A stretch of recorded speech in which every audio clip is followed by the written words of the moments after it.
I hate my life.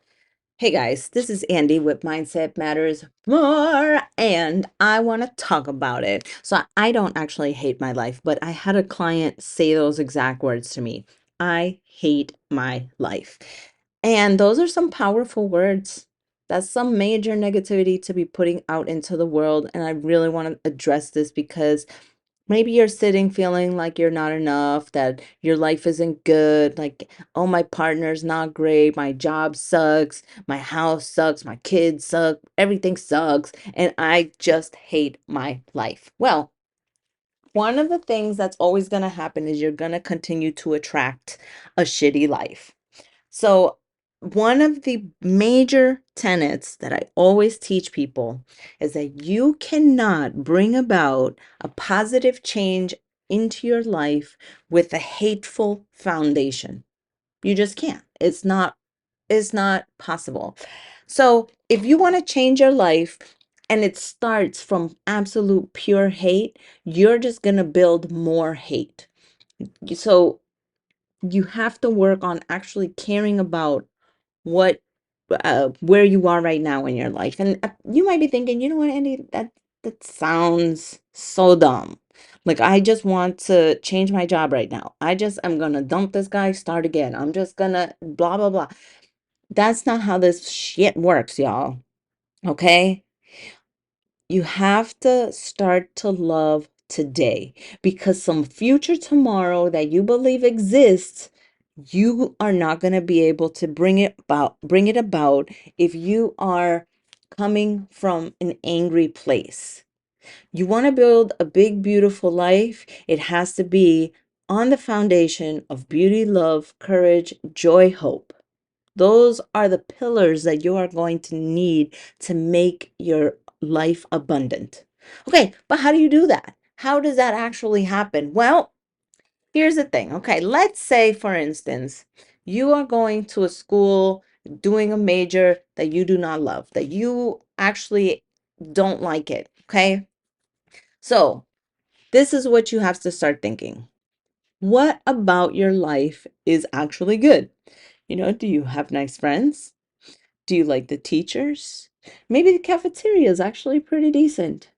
Oh, when it's cold outside, you don't have to shovel because that's taking care of you. Maybe you get to live on campus. Maybe you get a small apartment with a couple of roommates. Maybe these are things that you can enjoy. Having your weekends free. That might be nice. Maybe you get a little job on the side, or you get to volunteer. You get to express your creativity because, school's Monday to Friday. You're done with classes at 2. you know, you can start to explore the other things around you that are, in fact, nice. They are, in fact, beautiful and filled with love.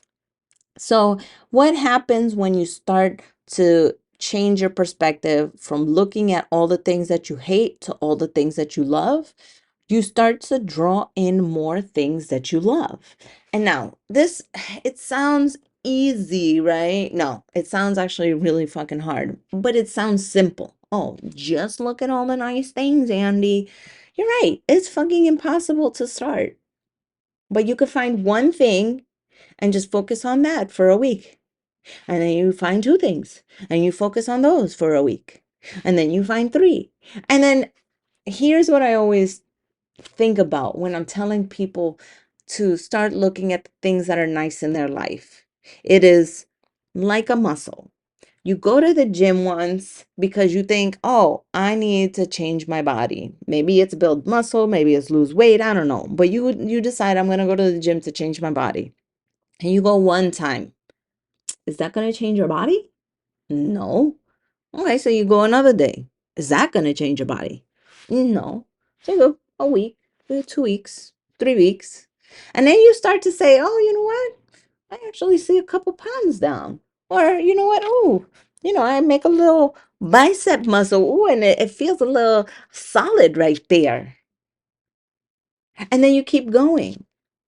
And you're there for a month.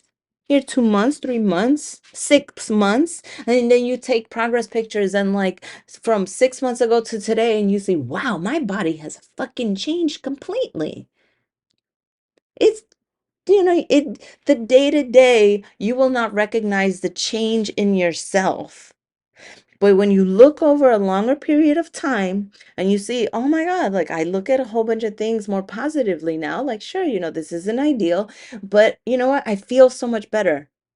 I've attracted other friends who are into the things that I like, and we've collaborated, we've done things. I've talked to people, and I've got another part-time job in something that I actually love.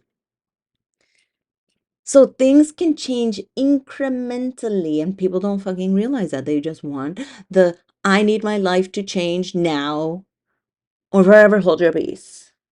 But that's not how it works. When you want to change your life, it has to come from the foundation of love, happiness, courage, bliss, joy, not hate, anger, frustration, detestation of every single day, because then the foundation is rotten. It's rotten.